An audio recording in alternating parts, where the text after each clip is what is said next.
ये आरोप लगा रहे हैं आप लोगों के ऊपर? ये आरोप, वो आरोप लगने से हमारा आरोप भी तो है। नहीं, आपके आरोप का तो जवाब हम लोग ले रहे हैं उनसे भी। उनका ये आरोप है कि अगर आप लोग आ गए 4 जून के बाद तो आप लोग जो आरक्षण है ST SC का, OBC का, उसका हक छीन करके आप मुसलमानों को आप दे देंगे उसका एक बड़ा हिस्सा। कौन कहता है ये सब? PM कह रहे हैं, अब गृह वो मंत्री बोलने कह रहे से हैं। हो जाएगा और हम बोलने से नहीं होगा क्या?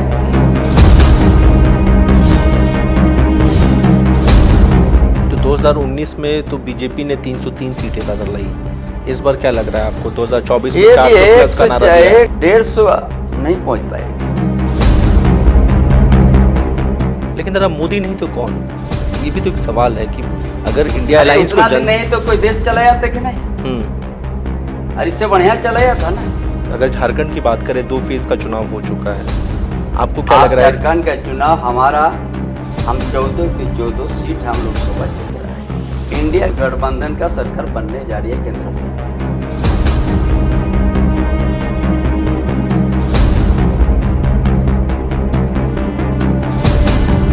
नमस्कार, मैं मनीष मेहता। आज के इस खास कार्यक्रम में हमारे खास मेहमान हैं झारखंड के मुख्यमंत्री चंपई सोरेन। चंपई दा, सबसे पहले तो आपका स्वागत है 99 न्यूज़ के इस मंच पर। और मेरा पहला सवाल इसी से जुड़ा हुआ है क्योंकि हम चुनाव प्रचार के एकदम बीचों बीच हैं। आप देख सकते हैं कि किस तरह से आरोप प्रत्यारोप का दौर चल रहा है। और हमने कल देखा कि जब जमशेदपुर में एक तरफ आप गरज रहे थे, दूसरी तरफ दिल्ली के मुख्यमंत्री गरज रहे थे और एक के बाद एक ताबड़तोड़ आरोपों की बौछार आप लोगों ने बीजेपी और PM के ऊपर की। क्या लग रहा है, माहौल क्या है? ये जो चुनाव है ये आम चुनाव है। इस चुनाव बहुत महत्वपूर्ण है देश के लिए और देश के लिए भी, क्योंकि जिस मुद्दा को लेके भारतीय जनता पार्टी 2014 में आया, वो मुद्दा क्या था? महंगाई, बेरोजगारी,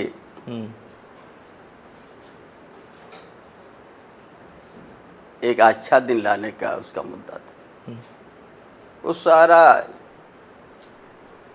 झूठ साबित हुआ और 2014 से आज तक जितना ही उनका घोषणा था सब फेल हो गया है। और झारखंड के साथ भी उसी तरह, झारखंड प्रदेश के साथ भी उसी तरह का भेदभाव है केंद्र सरकार का। वही चीज ने हम लोग जनता के बीच में आज हम लोग रखने का काम किया है कि भारतीय जनता पार्टी जब से केंद्र में है 2014 से अब तक का ये मुद्दा से हट गया। महंगाई बोलने के लिए तैयार नहीं है। बेरोजगार को रोजगार देने का भी फेल हुआ और 2 करोड़ हर साल नौकरी देने का उनका बड़ा जोर से कहे थे, वो भी फेल हुआ। इसीलिए उनका पास कोई सोच ही नहीं है।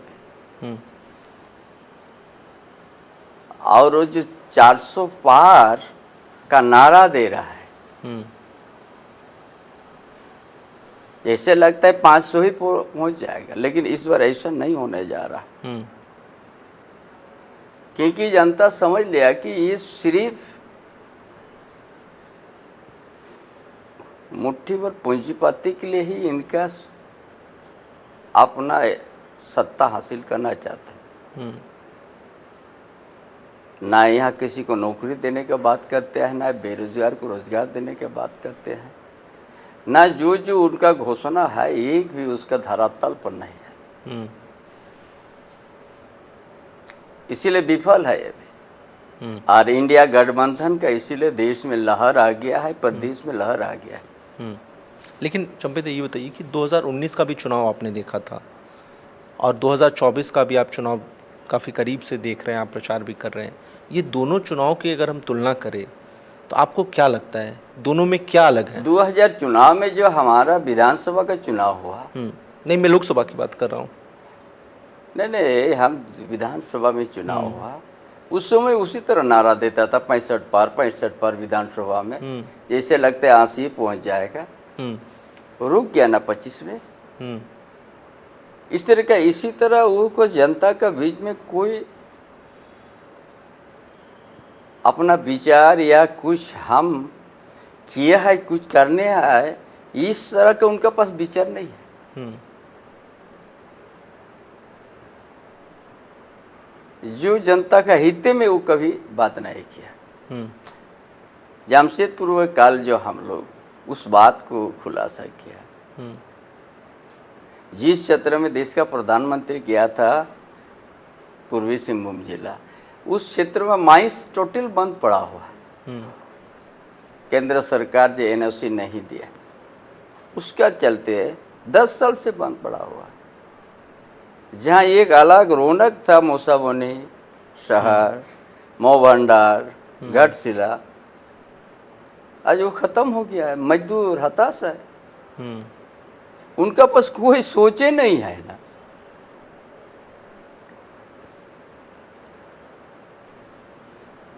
इसीलिए उसका पास कोई किसी ना किसान की बात है, ना मजदूर की बात है, ना विद्यार्थी की बात है।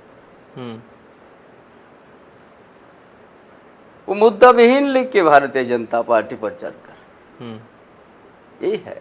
तो 2019 में तो बीजेपी ने 303 सीटें दादा लाई, इस बार क्या लग रहा है आपको? 2024 में 400 प्लस का नारा दिया है। 100 150 नहीं पहुंच पाएगी। कारण इसका क्या लग रहा है आपको? जनता ने समझ लिया कि ये आज तक क्या क्या, ये 10 साल में उनका कोई इस तरह से काम नहीं किया है ना।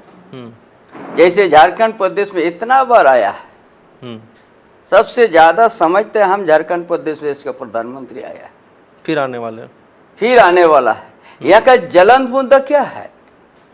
आदिवासी को बचाना है तो सन्ना धर्म कोड को आपको मानना होगा। आदिवासी का परंपरा को बचाना है तो सरना धर्म कोड, ये मुद्दा उनका पास नहीं है।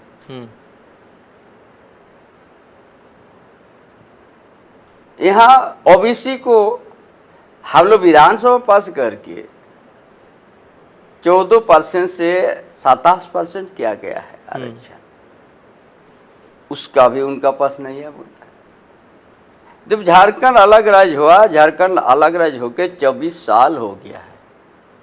24 साल में अभी बहुत लंबा समय तक भारतीय जनता पार्टी यहाँ सत्ता चलाया।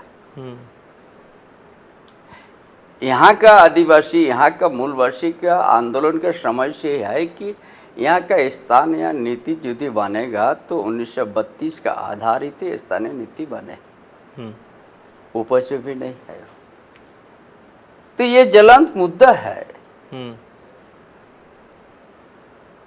जो ये बात यहाँ पर कभी हो, इतना बार आने के बाद भी ये आदिवासी का अपमान करने का काम किया है, आदिवासी का हित में कभी काम नहीं किया। लेकिन चंपिता को क्या बार बार पीएम का जिक्र कर रहे हैं, उनकी सभाओं में जो आरोप पीएम यानी प्रधानमंत्री नरेंद्र मोदी आप लोगों के ऊपर लगाते हैं, उसमें से सबसे बड़ा आरोप है भ्रष्टाचार का। वो ये कहते हैं कि जब से ये सरकार आई है तब से भ्रष्टाचार में झारखंड अखंड रूप से डूबा हुआ है। भ्रष्टाचार क्या गुजरात में नहीं किया है? ये देखिए, ये आरोप ये नहीं है, ये पूरा देश में उसी तरह का है। ये भ्रष्टाचार यहाँ का आदमी कहीं नहीं है। यह झारखंड प्रदेश खनिज संपदा से भरा हुआ प्रदेश है, बड़ा धनी है खनिज संपदा से। यहाँ का आदिवासी गरीब है, यहाँ का मूलवासी गरीब है। सवाल वहाँ पर है। और यहाँ का खनिज संपदा उपयोग भी यहाँ का आदमी अभी तक नहीं किया है। यहाँ का आदमी मजदूरी किया है किसी का इशारा पर, मजदूरी का सम्मान तक नहीं मिला है। सवाल यहाँ पर है,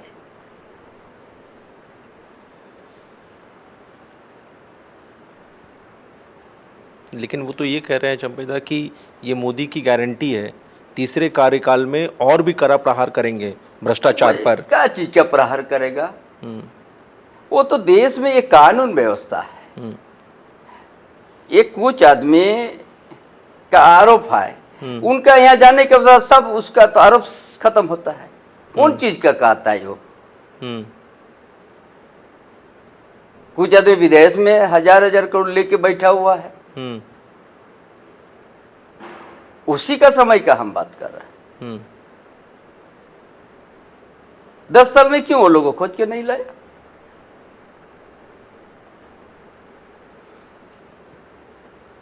उनका बहुत सा उन्हीं का आदमी को भी कर्नाटक वगैरह में, यूपी वगैरह में कोई बेड में बना के बैठा हुआ है, क्यों करवाए नहीं हो रहा? झारखंड ही क्यों हो अब बोल रहा है? यूपी में तो हुआ है हाल ही में, उसका पहले भी हुआ है, उस सब क्यों बात नहीं आ रहा है?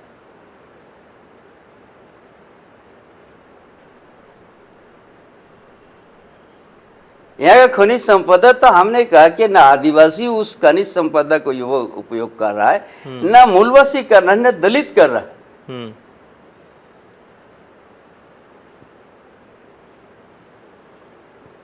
वो लोग जहां से तहां एकदम आज का दिन भी आज जंगल के बीच में खुला बदन में आज के गर्मी से बिना चप्पल से घूमे रहा है।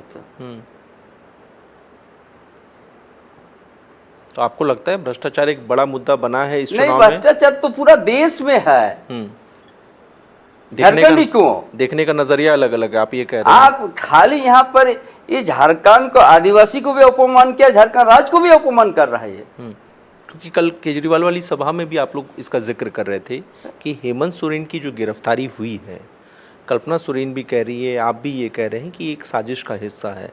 केजरीवाल कह रहे हैं कि ये आदिवासियों का अपमान है, बीजेपी कह रही है कि ये भ्रष्टाचार पे कड़ा प्रहार है और एजेंसियां स्वतंत्र रूप से निष्पक्ष होकर के काम कर रही हैं। आप क्या मानते हैं इस मंच से? देखिए, हमने, आप लोग देश में नहीं कर रहा है, उनका पास जो आरोपी चल जाता है वो छोड़ देते हैं, यही एजेंसी। अब उस बात को अब क्यों आप लोग तुल नहीं पकड़ रहा है कि आप वहां क्यों आप इस तरह से क्या? अजीत पवार क्या ऐसे डिप्टी सीएम बन गया क्या? उसका आरोप सब मुक्त हो गया? तो ऐसा बहुत सा ऐसे सैकड़ों उसी तरह सा हो गया।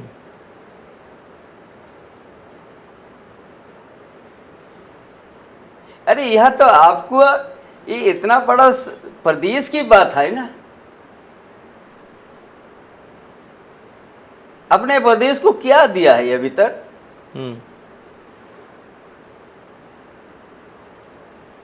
हमको बताइए ना, आदिवासी को अब बचाना है तो क्यों आप सनातन कोर्ट को अब मान्यता नहीं दे रहे? इस सामूहिक बात पर क्यों नहीं आ रहा है? वो तो ये कह रहे हैं अपनी, हम जो बोलते हैं सामूहिक बात पर क्यों नहीं आ रहा है?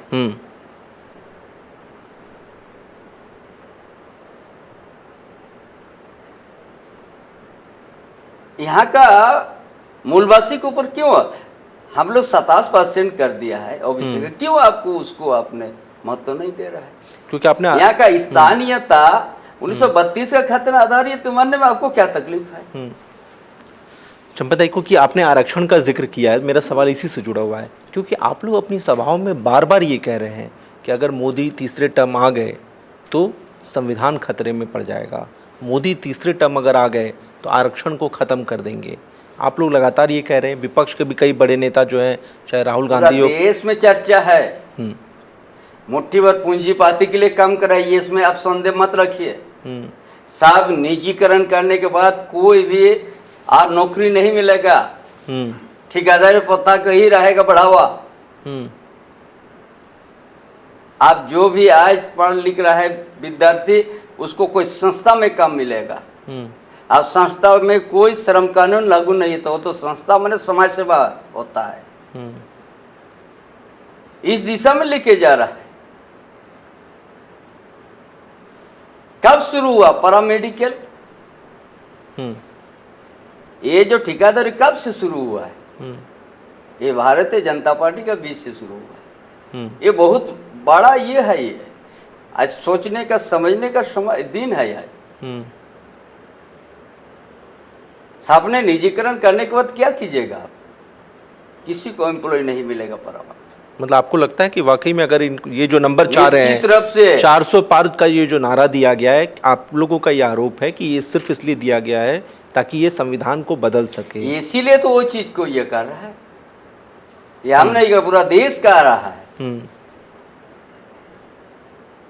ये आप लोग को भी समझना चाहिए कि आपने 99 न्यूज में है कि अब उसमें आप भी नहीं बचिएगा ना उस समय। आपका परिवार भी, आपका संसार भी है। वो लोकतंत्र जब प्रभावित हो जाएगा तो सबको ऊपर प्रभावित होगा। सिर्फ एक राजनीतिक दल या राजनीतिक परिवार नहीं है, सबको यहाँ पर होगा। लेकिन और आज तक 10 साल में कुछ नहीं हुआ है। आदमी क्यों नहीं दिखा रहा है उस चीज को? क्या किया है दूसरे? हमको बताइए ना, कौन सा ऐसा काम किया? वो तो ये कह रहे हैं कि दुनिया में हमने मान बढ़ाया। क्या दुनिया में हमने मान महिलाओं को घर घर में चूल्हा पहुंचाया, बोलने से तो हम तो हर घर में शौचालय दिया। सुने, हमको एक सज्जन इसी तरह का व्यक्ति आ गया, हम ये धरती को उठा देंगे लेकिन हमको खड़ा होने का जगह मिले। विश्वास कीजिएगा, ये धरती को हम उठा देंगे लेकिन हमको यहाँ से तो अलग जगह हमको खड़ा होने का दे। इसी तरह का बात है यो। थोड़ा आप लोग समझिए उसमें। हम इसको पृथ्वी को उठा देंगे लेकिन इससे अलग जगह हमको दे दीजिए खड़ा होने का, हम उठा देंगे। ना कभी होगा ना ही ये होगा। इस तरह का बात है वो सब। मतलब आप कह रहे ये भी एक जुमला है? अरे आप देश का, विश्व का सारा स्थिति आप भी जानते हैं, हम भी जानते हैं। बोलने से हो जाएगा क्या? लेकिन जरा मोदी नहीं तो कौन? ये भी तो एक सवाल है कि अगर इंडिया अलायंस को नहीं तो कोई देश चला जाता कि नहीं? और इससे बढ़िया चला जाता ना।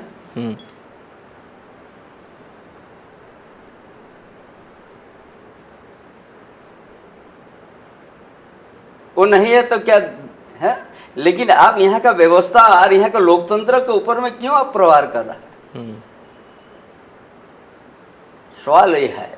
लेकिन वो ये आरोप लगा रहे हैं आप लोगों के ऊपर। वो आरोप लगने से हमारा आरोप भी तो है। नहीं, आपके आरोप का तो जवाब हम लोग ले रहे हैं उनसे भी। उनका ये आरोप है कि अगर आप लोग आ गए 4 जून के बाद तो आप लोग जो आरक्षण है ST SC का, OBC का, उसका हक छीन करके आप एक खास समुदाय, यानी कि उनका सीधा आरोप है मुसलमानों को आप दे देंगे उसका एक बड़ा हिस्सा। कौन कहता है ये सब?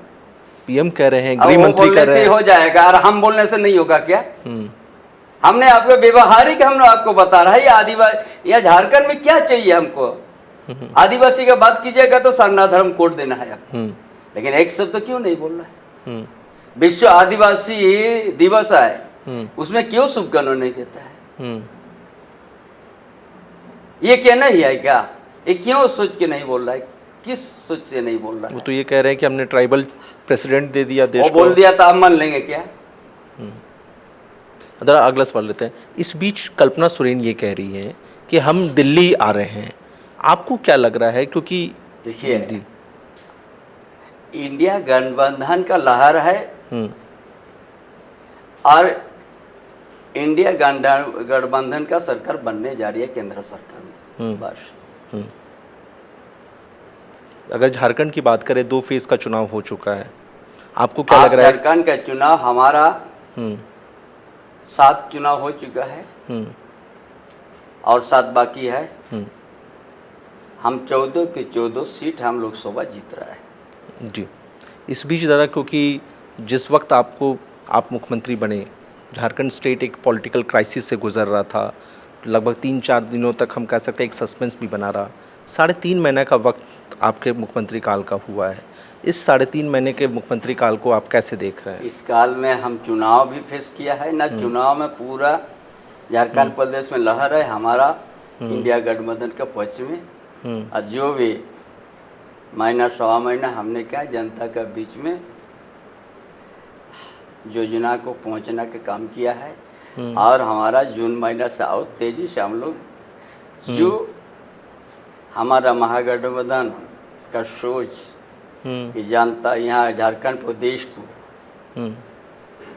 आगे बढ़ाने का और उसी अनुसार हम लोग तेजी करेंगे कब करने का। दल का हमारा इंडिया गठबंधन का बहुत सा नेता आएंगे वोट प्रचार में। ये बहुत महत्वपूर्ण चुनाव है देश के लिए और हर जगह में देश का 10 साल का स्थिति और भारतीय जनता पार्टी और जो केंद्र में प्रधानमंत्री का सोच उस आज तक सिर्फ जितना ही कहा है सब जुमला साबित हुआ है, आगे भी जुमला साबित होगा। इसलिए इस लोकतंत्र पर जो प्रहार करते जा रहा है, अराजकता तानाशाही जो चला रहा है, उसको रोकने के लिए हमारा इंडिया गठबंधन पूरा देश में लहर है और इंडिया गठबंधन का सरकार बनना भी सुनिश्चित है। एक आखिरी सवाल चंपेदा, वो ये कि इस चुनाव को आप किस तरह से देख रहे हैं, क्योंकि एक तरफ लोकतंत्र बचाने की आप लोग अपील कर रहे हैं, दूसरी तरफ उनके भी अपील है। ये चुनाव बड़ा महत्वपूर्ण है, देश में लोकतंत्र को बचाना है, तानाशाही को रोकना है और संविधान को बचाना है। इसी लेके हम जनता के बीच में हम लोग संदेश दिया है और जनता इंडिया गठबंधन का लहर और इंडिया गठबंधन का विचार को समझ लिया। चलिए चंपेदा, आपने इतना वक्त दिया इसके लिए बहुत बहुत धन्यवाद। झारखंड के मुख्यमंत्री चंपई सोरेन 99 के सभी साथियों का हमारे से बहुत बहुत धन्यवाद। जोहार जी। ये थे झारखंड के मुख्यमंत्री चंपई सोरेन जो दो टूक कर रहे हैं कि इस चुनाव में यानी 2024 का जो चुनाव है ये 2019 की तुलना में अलग है। चंपई सोरेन यहाँ तक दावा कर रहे हैं कि इस बार इंडिया गठबंधन की लहर है और आप देख लीजिएगा कि जब परिणाम आएंगे 4 जून को तो उसके बाद तस्वीर बिल्कुल बदली हुई दिखेगी। अपने तमाम सहयोगियों के साथ मनीष मेहता, नमस्कार।